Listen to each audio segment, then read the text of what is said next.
All right, let's dive into Chapter 2. We're going to talk about a massive change happening right under our noses, a complete paradigm shift in the global economy. Think of it like this. For a century, our economy was built on things we could touch. Factories, machinery, buildings. That was the era of tangible capital. Now, we're moving into a new era, one dominated by things you can't touch: software, data, patents, and the know-how that stitches them together. This is the era of intangible assets, and it's completely rewriting the rules of how our world invests, grows, and creates wealth. So, what was wrong with the old model? For most of the 20th century, the formula for growth was simple. Lower interest rates, companies borrow money to build more factories, and that leads to more jobs and prosperity. However, this engine has recently begun to falter. The biggest test came after the 2008 financial crisis.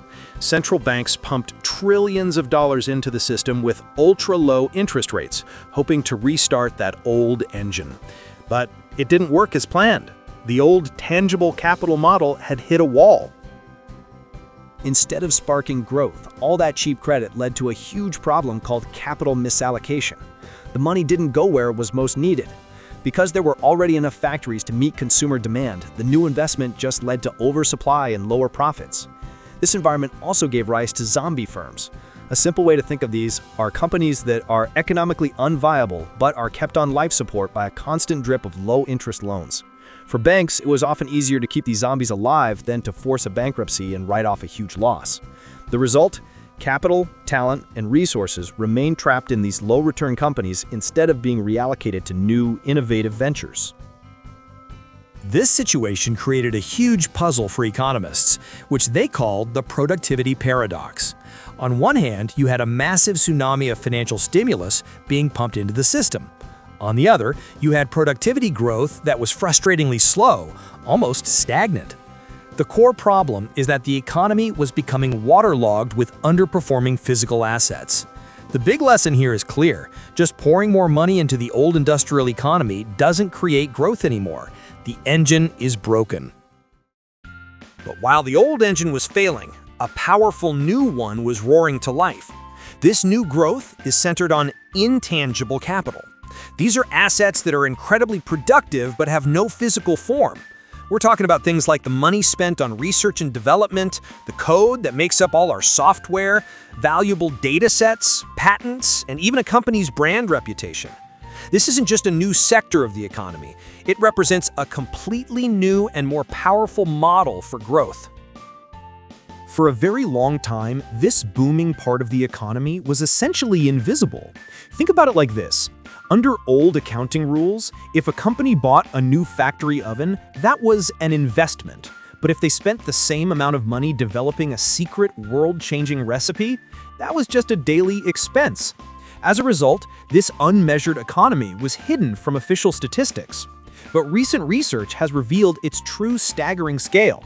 In advanced economies like the US, intangible investment has now soared to 16% of GDP, significantly more than what is being spent on new factories and machines. What makes these intangibles so unique? It's because they operate under a completely different set of rules than physical objects. They have three superpowers. First is scalability. Think about a factory. It has physical limits, but software, it has incredible scalability. You can sell a software application to 1 billion people. Second is near zero marginal cost. Think of a recipe in a cookbook.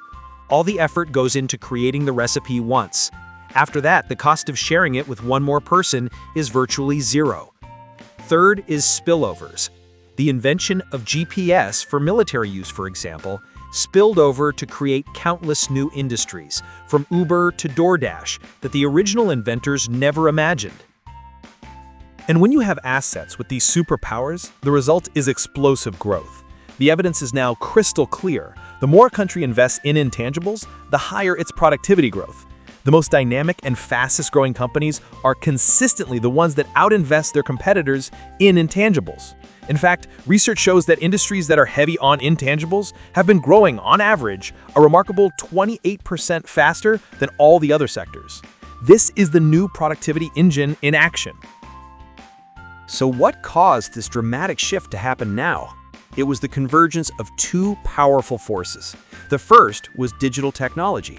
The internet, the cloud, and modern software didn't just create new products, they created entirely new categories of non-physical value and made it incredibly cheap to scale a business globally.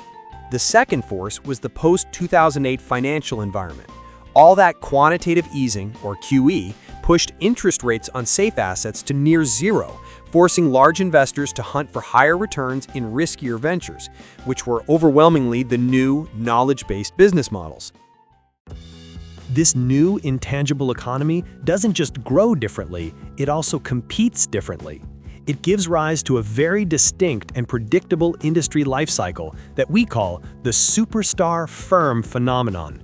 It's a three-act play that consistently unfolds. It begins with a huge investment bubble, followed by a harsh but necessary market consolidation, and finally ends with the rise of a few massive, dominant superstar firms that control their entire industry.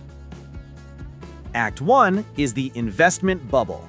It all starts when a new technology paradigm emerges, like the dot-com boom in the late 90s, or AI today. This attracts a massive wave of capital, primarily from venture capital, VC. Because a bank won't give you a loan against just an idea, these startups are financed with equity. This VC funding triggers a Cambrian explosion, a sudden, spectacular burst of new startups, all racing to innovate. It's a period of wild experimentation, rapid learning, and widespread speculation. Act 2 is the bust and consolidation. Eventually, the hype dies and the bubble bursts. The party stops and a harsh selection process begins. VCs pull funding from startups that aren't hitting their goals, forcing them to shut down. This is creative destruction. But here's the crucial part. The most valuable assets of the failed companies, their code, their patents, and most importantly, their talented engineers, don't disappear. Instead, they're redeployed and quickly acquired by the companies that survived. This brings us to the final act, the emergence of superstars. The firms that weather the storm are now in an incredibly powerful position. They get to acquire world-class assets and talent from their failed rivals at a fraction of the original cost. This allows them to scale with breathtaking speed, cementing their market leadership and creating a winner-take-most dynamic. They end up capturing the vast majority of the profits and market value. Their dominance then becomes a huge barrier to entry as they can fund all their future innovation from their own massive cash flows, something a new startup could never do.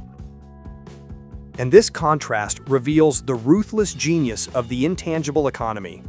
Remember the zombie firms of the tangible economy, lingering for years and draining resources? That doesn't happen here. In this world, the process of creative destruction is swift and efficient. Failures are cleared out quickly, and capital and talent are rapidly reallocated to the true innovators. While it may seem volatile, this model is brutally efficient at clearing out what doesn't work and betting bigger on what does. It's a system designed to find, fund, and scale the true innovators, and to stop wasting resources on the rest. Thanks for watching. If this helped, like and subscribe. Let's keep decoding the new order one token at a time. For a deeper dive, find The Token Empire on the Amazon Kindle store.